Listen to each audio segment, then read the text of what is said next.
Hey everybody, welcome back. Happy Friday. Charlene Adzima here with Irish Fiddle Foundations. We are continuing on with rolls. Last week we touched a little bit on rolls using just the first finger roll, and I hope you guys have been practicing that and getting pretty good at that and wanting more. So your wish is granted. Let's move on to the next little bit. Let's see. I dropped onto my website a version of the Humors of Tulla with like rolls everywhere. Now, there might be some people who play it like that, but I probably wouldn't play it like that. But you can use it as a place to figure out where to put rolls, or even just to practice them as an exercise, okay? In the meantime, let's go ahead and sort out how to do rolls using other fingers, okay? So we've done first finger rolls, which is just this guy, right? It's play, cut with your third finger, lift. Lift your first finger to expose the open string, or almost, right? That one's better. And you have exercise 1, which is kind of that jingle bells thing. And you have exercise 2, which is hold out that first note and then do a cut lift. I think that works pretty nicely, doesn't it? Excellent. And just to have a bit of fun here, if once again, if you're really into notation and reading it and such, I highly recommend just using your ears. But just for fun, here are my two best notation representations of what a roll might look like. So here's number 1. Ooh, that's ugly. And here's number 2. Ah. I mean, they're doable. They're absolutely doable, right? But when you're reading the music, it's better to chunk the information, I think, especially in this case where you're like, oh, do a roll. Okay, I can do a roll, and it's much easier to turn them into these, with the turns over them, right? Okay, so anyway, if you happen to run into crazy notation like that, or whatever, it's just a roll. You're good. All right, back on task. So let's try a second finger roll. I mean, that would make sense, right? And here's something interesting. So second finger roll is, of course, let's see, C sharp. Let's do C sharp. And what you're going to do is you're going to play. You're going to cut. Now, I like to cut again with my third finger. Play, cut. Now, you're going to lift. Now, listen to this. If I just don't do anything with my first finger, this is what it sounds like.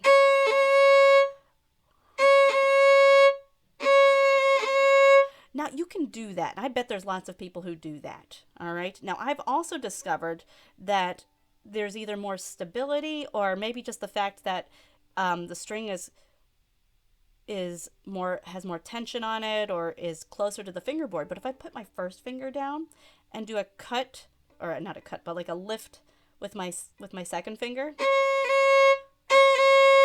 it seems to be a little bit easier. It might be a bit quicker because if I don't have my first finger down and I lift my second finger up, well, the string is going to kind of come with me a little further, right? Whereas if I put my first finger down and put my second finger on it, I can move my finger much less before the string comes up. Try it. It's really weird. So set your second finger on A and slowly move it up and see how far you have to go in order for it to just come off the string, okay? And then now put your first finger down and put your second finger down. Leave one down, leave first finger down, and slowly lift up your second finger until it just comes off the string. You'll see that it's much less time. And so that's my guess as to why I prefer to put the finger right behind the roll note down, okay, in order to aid with that lift sound, right? So anyway, all that, here we go. Second finger roll. So it's play, cut, lift, play, cut, lift. In fact, watch my first finger. It's weird. Play, cut, lift. I don't leave it down until like last minute. It comes down last minute. Now I don't know if that's wise or whatnot. That's just what I've ended up doing. I don't know if it's because one finger goes down, the next finger comes up, like a little seesaw sort of pattern. I'm not sure, but I'd like you to experiment with this concept on your own, okay? And go ahead and tell me in the comments what you've discovered or questions you have or whatnot. Just go explore. It's fun. So here we go. Second finger roll again. C sharp.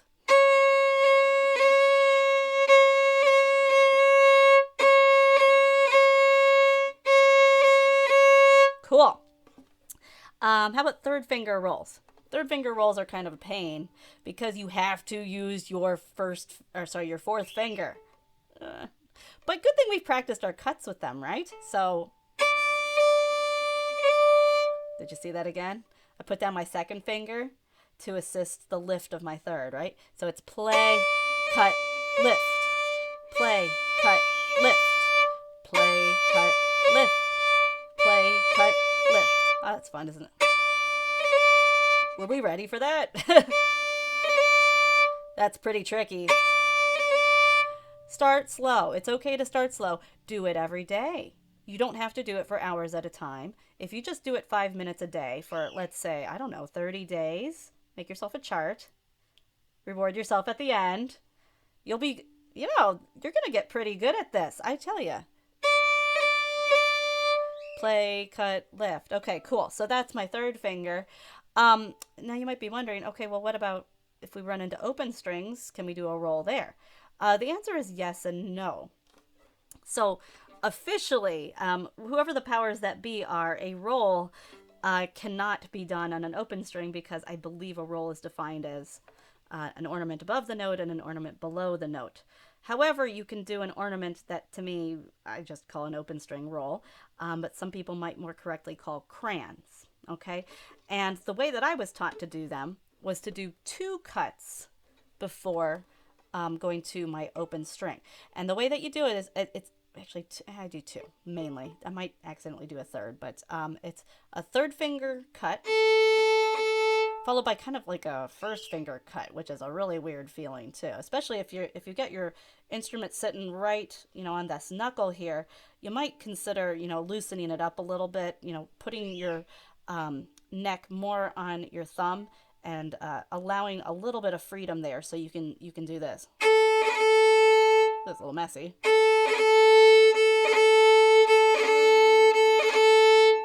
Boy, can you even see?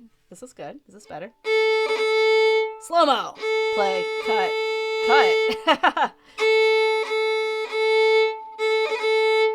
and it's more of like kind of a little spidery movement, right?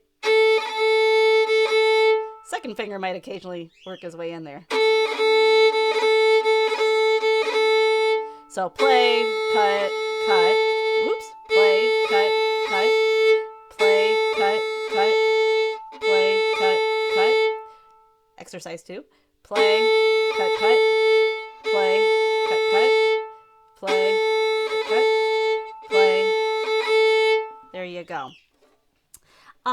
So we've got all 4 rolls with what fingers you can use. And let's see, maybe we can use them in a tune we know. Let's go back to Humors of Tulla. And if you remember, the first measure in the B part, we successfully did first finger rolls. Measure 2 of the B part goes like this. Aha! There's our first open string roll. What a pain. Yeah, I know. Half of them are a pain, I would say. So for third finger rolls and open string crayon roll things are kind of difficult, but we practice and we'll do. Here we go. So it's play, cut, cut. Play, cut, cut. Again, play, cut, cut. Play, cut, cut. Play, cut, cut.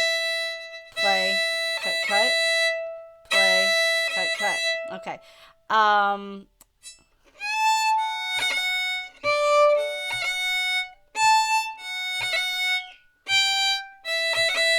Ooh, I need some practice, but I think you guys can handle this, right?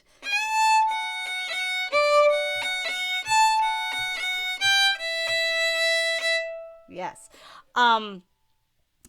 Let's see. I already told you about the page of crazy roll exercise and humors of Tulla on my website.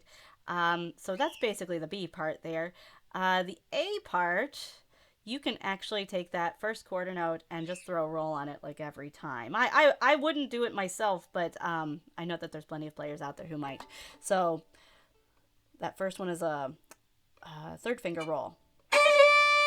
All right, so we'll go slow.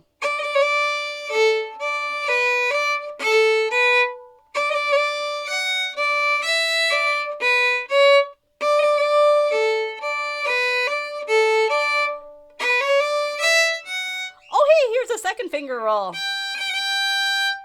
Better than I thought.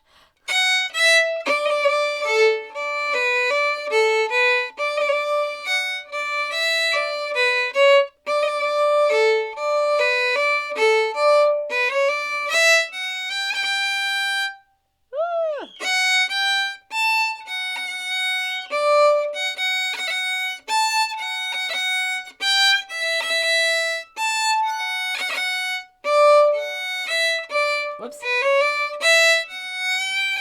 There's another one.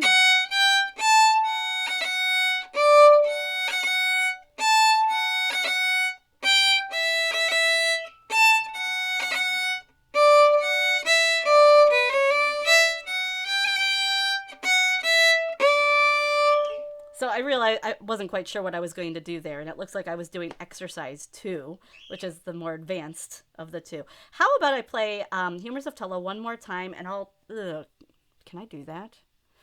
Let me see if this works.